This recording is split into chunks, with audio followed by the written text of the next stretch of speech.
I think there should be like a distinction between just regular art block that like neurotypical people have and schizophrenic art block. I think schizophrenic art block is more rooted in like the negative symptoms, so like avolition, anhedonia. You can't really like get going, or you can't like enjoy it once you get going, and those are textbook schizophrenia negative symptoms. I have schizophrenia, so I've experienced all these many, many times. I would say, more often than not, I'm unable to pick up the pen and draw. I think one thing that helps me the most is probably, originally I was on these anxiety medications, the benzodiazepines, like the Klonopin. I was taking that for many, many years, prescribed, and it seemed to help. Not 100% of the time, but every now and again it would solve the issue. But no, one thing I've taken up doing fairly recently is meditation. So I just originally I did guided meditation to start out with, and now I just do like silent meditation on my own.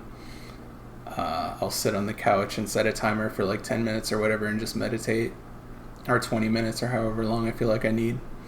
And that seems to help a lot with the problem of, I guess, avolition and anhedonia, where you want to draw, but you can't, like, you just can't do it.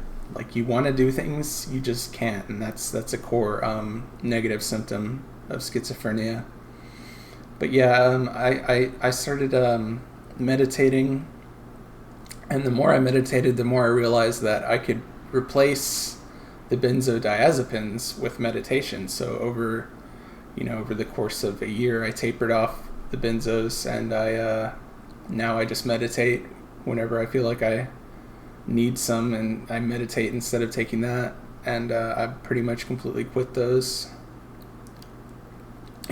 with doctor's advice, of course. So yeah, meditation helps a lot. The other thing is you need to make sure that, like, if you have schizophrenia, or if you have art block, like schizophrenic art block, like negative symptoms like avolition and anhedonia, you can't get started. If you get started, you can't really seem to enjoy it, so you like don't really want to do it. That's a trap that you want to avoid. You want to try to make drawing like an enjoyable process if you want to do it a lot.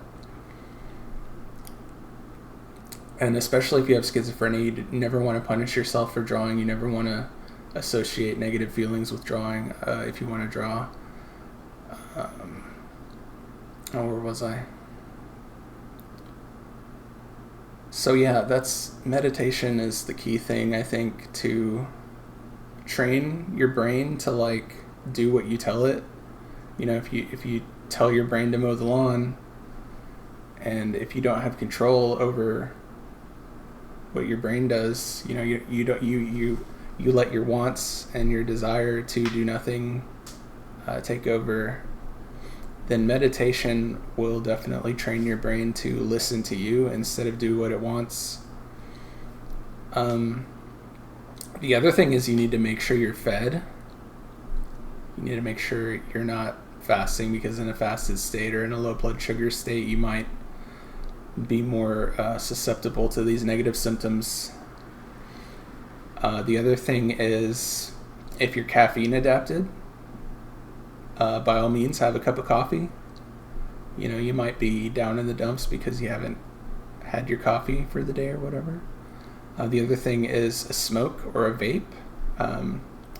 By all means, vape, don't smoke, because smoking is terrible, but I smoked for years and years, and I ultimately switched to just vaping only because it's way easier on the lungs.